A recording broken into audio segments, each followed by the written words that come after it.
തമിഴിൽ ഇതിനെ അഗസ്തർ നാമകരണം ചെയ്തിരിക്കുന്ന പേരെന്തെന്ന് പറഞ്ഞാൽ മുടൈക്കാത്താൻ എന്നാണ് പറയുന്നത്. മുടൈക്കാത്താൻ 7 മാസമായ ഗർഭിണികൾ തിരുവിതാംകൂറിൽ മുഴുവനും പണ്ട് കഴിക്കുന്ന ഔഷധം ഇതാണ്. എന്ന് പറഞ്ഞാൽ ഇത് പച്ചരിയും തേങ്ങാപ്പാലും ഇട്ട് കഞ്ഞി വെച്ച് കുടിക്കുന്നവരുണ്ട്. പിന്നെ കരിപ്പെട്ടിയും ഇതിൻ്റെ ചാറും കൂടെ ചേർത്ത് കഴിക്കുന്നവരുണ്ട്. കാപ്പി ഇട്ട് കുടിക്കുന്നവരുണ്ട്. കൊടിവള്ളിയെല്ലാം ചുറ്റി വേദന എടുത്ത് കിടന്നാൽ അവർക്ക് ഇതിൻ്റെ ചാറ് കഴിച്ചാൽ മതി. 7 മാസമായിരിക്കുന്ന ഗർഭിണിയാണ് 7 മാസം കഴിയുമ്പോഴും മുതൽ അതിൻ്റെ ഊർമേടിൽ ഉயிருണ്ടായി പുരണ്ടു പോകുന്നത് 7 മാസം ആകുമ്പോഴേ കുഞ്ഞ് പുരണ്ട് കളിക്കുന്നതാണ്. അപ്പോഴും കൊടിവള്ളി എത്തിയാൽ അതിൽ നിന്ന് രക്ഷപ്പെടുത്താൻ വേണ്ടി മാതാവ് കഴിക്കുന്നതാണ് മുടൈക്കാത്താൻ. മലയാള വാക്കിൽ ഇതിനെ കുഞ്ഞുണ്ണി എന്നും പറയും. മലയാളത്തിൽ ഇതിന് പറയുന്നത് ഉഴിഞ്ഞ് എന്ന് പറയും. അതായത് സംസ്കൃത ഭാഷയിൽ ഇതിന് പറയുന്ന പേര് ഇന്ദ്രവല്ലി. ഇന്ദ്രവല്ലി എന്ന് പറയാൻ കാരണം നടുവേദന, നട്ടല് വേദനയൊക്കെ ശരീരത്തിൽ വേദന ഉണ്ടാകുമ്പോൾ അത് വാദത്തരിപ്പിന് ഇത് ഉപയോഗിക്കുന്നതാണ്. അപ്പോഴേ വേദന ഉണ്ടാകുന്ന ഭാഗത്ത് ഇതിൻ്റെ ചാറ് പുരട്ടിയാൽ ആ വേദന മാറിക്കിട്ടും. ഇത് വിത്ത് ഇതിലുണ്ട്. ഇതിൽ വിത്തായി ആ വിത്തിൽ നിന്നാണ് സന്താനങ്ങൾ ഉത്ഭവിച്ച് ഉണ്ടാകുന്നത്. അപ്പോൾ ഇത് മാത്രമല്ല അന്നത്തെ സ്ത്രീകൾ കഴിക്കുന്നത്. എൻ്റെ അമ്മ 11 പ്രസവിച്ചിട്ടുണ്ട്.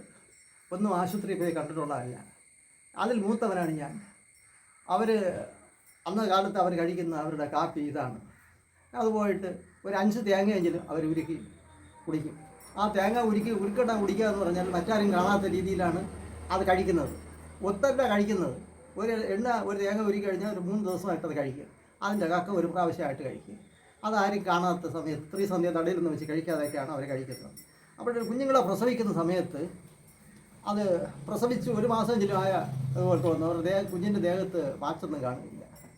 അത്ര വിശേഷമുള്ള ദിവ്യമായ ഒരു മൂലിയാണ് ഇത്. മുടൈക്കാത്താൻ, ഉഴിഞ്ഞ, ഇന്ദ്രവല്ലി, കുഞ്ഞുണ്ണി എന്നൊക്കെ ഇതിന് പേരുണ്ട്. ഇത് വാദത്തിനുള്ള മരുന്നുകളിലും പലതിലും ചേരും. ആയുർവേദത്തിലും സിദ്ധത്തിലും ഒക്കെ ചേരും. തിരിച്ച് ഇത് മാത്രമല്ല അന്നത്തെ വ്യായാമം. ഇന്നത്തെ വാഗ എന്ന് പറയുന്നതല്ല. അന്നുള്ള സ്ത്രീകൾ അമ്മി പിടിച്ചരയ്ക്കും. അതൊരു വ്യായാമമാണ്. അമ്മി പിടിച്ചരയ്ക്കുക.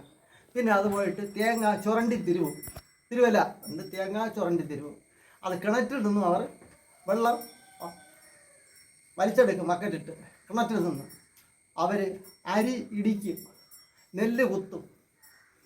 ഇത് മാത്രമല്ല അവർ ചെയ്യുന്ന വ്യായാമം. അവർ ആട്ടുകല്ലിൽ അരി അരയ്ക്കും. ഇതൊക്കെ അന്ന് ചെയ്യുന്ന വ്യായാമങ്ങളാണ്.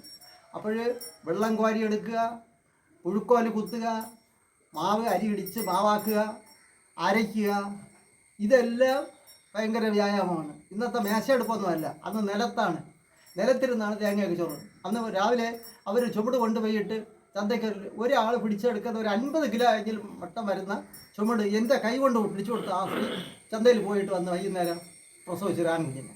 നമുക്കന്ന് കൃഷിയൊക്കെ ഉണ്ടായിരുന്നു. അങ്ങനെയുള്ള അതെല്ലാം അവർ കഴിക്കുന്ന ഇതാണ്. അവർ ഇന്നത്തെ ഈ മരുന്നുകളൊന്നും ആശുപത്രിയിൽ പോകുന്ന ഇടപെടുകയൊന്നുമില്ല. അന്ന് അത്ര സൂക്ഷിക്കുന്നതാണ്. അങ്ങനെയുള്ള മൂല്യമാണ്. ഇപ്പോഴും ഇവർ പറയുന്നു തൊട്ടുകൂടാ ഇങ്ങനെ ഒന്നും ചെയ്യണം. പക്ഷേ ഇന്ന് ഇവരെ സൂക്ഷിക്കുന്ന ഇന്നത്തെ ആഹാരങ്ങളെല്ലാം കഴിക്കുന്നതെല്ലാം വിഷാംശമുള്ളതാണ്. നമ്മളെ ബഹുമാനപ്പെട്ട മുഖ്യമന്ത്രി എപ്പോഴും ഒരു കമ്മീഷനെ നിയമിച്ചിരിക്കുകയാണ്. ഇന്നത്തെ കമ്മീഷൻ വയോജനങ്ങളുടെ പക്ഷേ പ്രായം ചെന്നവരെ നോക്കാത്ത ഒരുപാട് പേര് കഷ്ടപ്പെടുന്നവരൊക്കെ ഉണ്ട്. മക്കളൊക്കെ സൗഭാഗ്യങ്ങളുണ്ടെങ്കിൽ അവരെ ഒന്ന് ആദരിക്കാതെ നോക്കാതെ. പിന്നെ എന്നെപ്പോലെ ഇത്രയും പ്രായം ചെന്ന ആൾക്കാരുണ്ട്. അതൊന്നും ഇവർ കാണില്ല. നമ്മൾ കലാകാരന്മാരാണ്. ഇന്ന് ഇപ്പോൾ സ്കൂളിൽ ഡപ്പാക്കുത്ത് ഡാൻസ് 10ാം ക്ലാസ്സിലുള്ള പിള്ളേർക്ക് ഡപ്പാക്കുത്ത് ഡാൻസ് എന്ന് വെച്ചാൽ ബ്രേക്ക് ഡാൻസ്. അത് വിദേശ രാജ്യങ്ങളിലൊക്കെ വെളിരാജ്യത്തൊക്കെ ഉണ്ടെന്നാണ്. കഴിഞ്ഞ ഓണത്തിന് സങ്കടം കൊണ്ട് പറയുകയാണ്. കഴിഞ്ഞ ഓണത്തിന് ആഫ്രിക്കയിൽ നിന്നാണ് സർക്കസ് ഇവിടെ തിരുവനന്തപുരത്ത് കൊണ്ടുവന്നിരുന്നത്. ആഫ്രിക്കയിൽ ഇവിടെ ഉണ്ടായിരുന്ന ജംബോ സർക്കസ് ഉണ്ടായിരുന്ന ഹരിജനങ്ങളാണ് അവൻ്റെ ഉറവിടം. തലശ്ശേരിയാണ്. പക്ഷേ ഇത് ഹരിജൻ എന്ന് പറഞ്ഞ് മുദ്ര കുത്തിയിട്ടിരിക്കുന്നതാണ് ഹരിജൻ. ഇപ്പോൾ ഞാൻ വേദന കൊണ്ട് പറയുകയാണ്. ഞാൻ നാടാരാണ്. ഒരു ഹരിജൻ്റെ പാദം തൊട്ട് തൊഴുതാണ് ഈ നിലയിലൊക്കെ എത്താൻ സാധിച്ചത്. പിന്നെ എൻ്റെ കുടുംബത്തിൽ നിന്ന് കിട്ടിയ വിധിയുണ്ട്. എങ്കിലും ഒരാൾ പറഞ്ഞ് ഞാൻ പുലരുന്ന് കണക്കാക്കരുത്, നീ പഠിക്കുമെന്ന് നിനക്ക് 2 വിദ്യ പറഞ്ഞു തരും. ഇത് മറ്റാരും അറിയരുത്. നിൻ്റെ ആളുകൾ അറിഞ്ഞാൽ ചണ്ട പിടിക്കും. അപ്പോഴെൻ്റെ മനസ്സിൽ ദുഃഖം തോന്നി. ഈ ആശാനെടുക്കാൻ 2 വിദ്യ പഠിക്കണമെന്ന്. അങ്ങനെ പാദം ഞാൻ തൊഴുത് ഞാൻ പഠിച്ചു. അപ്പോൾ അങ്ങനെ ഈ പഞ്ചായത്തിൽ മാത്രമേ അറിയൂ. പക്ഷേ നമ്മൾ പല സ്ഥലങ്ങളിലും അറിയത്തക്ക രീതിയിൽ ഒരു ഭാഗ്യമുണ്ടായി. അങ്ങനെ പാദം തൊട്ടുകയില്ല. അങ്ങനെ അതിനെ വരെ വഞ്ചിച്ച ഭരണാധികാരികളാണ് ഇടത് വലത് മുന്നണികളെല്ലാം കേരളം കണ്ടതിൽ. ഇനി വരാൻ ബാക്കിയുള്ളവരാരും വരുമെന്ന് അറിയില്ല. വരുമ്പോഴും ബാക്കിയുള്ളത് കൂടെ കാണില്ല. അന്ന് ഈ ബ്രേക്ക് ഡാൻസും ഈ ഡപ്പാക്കുത്തി ഇതൊക്കെ തന്നെ കാണും. ബാക്കിയുള്ള ഇപ്പോൾ മറ്റേ പുലിയ കളിയും മറ്റു കളിയും മറിച്ച കളി ഇതിനൊന്നും ഇപ്പോൾ ഒരു ചാൻസുകളില്ല. ചൈനയിലൊക്കെ കണ്ട ഇന്ത്യൻ ലഡാക്കിലൊക്കെ വെച്ച് ഇന്ത്യൻ പട്ടാളക്കാർ മറ്റവരെ അടിച്ച് ഭയങ്കരമായിട്ട് അവരെ വെടിയിട്ടല്ല ആദ്യം അടിച്ചാണ് അവരെ ഉപദ്രവിച്ചത്. അവിടെ സ്കൂളിൽ ഇതൊരു പാഠ്യ പദ്ധതി ഒരു വിഷയമായിട്ടെടുത്താണ് അവിടെയൊക്കെ പഠിപ്പിക്കുന്നത്. ഇവിടെ അങ്ങനെയൊന്നുമില്ല. ഇവിടെ ഒരു കാര്യം ചെയ്യുകയില്ല. ഈ എന്താണ് നായി തിന്നുകയുമില്ല, പശുവിനെ തിന്നാനും താമസിക്കില്ല എന്ന് പറയുമ്പോൾ പുല്ല് തിന്നാൻ താമസിക്കും. നായി പുല്ല് തിന്നില്ല, പക്ഷെ പശുവിനെ തിന്നാൻ കുറച്ച് അതിനെ കാലിലൊക്കെ അടിച്ചു പിടിക്കും. അതേമാതിരിയാണ് ഇവിടുത്തെ രാഷ്ട്രീയം. ഞാൻ വേദന കൊണ്ട് പറഞ്ഞതാണ്. എന്തെങ്കിലും തെറ്റുകളുണ്ടെങ്കിൽ ക്ഷമിക്കണം. നന്ദി, നമസ്കാരം.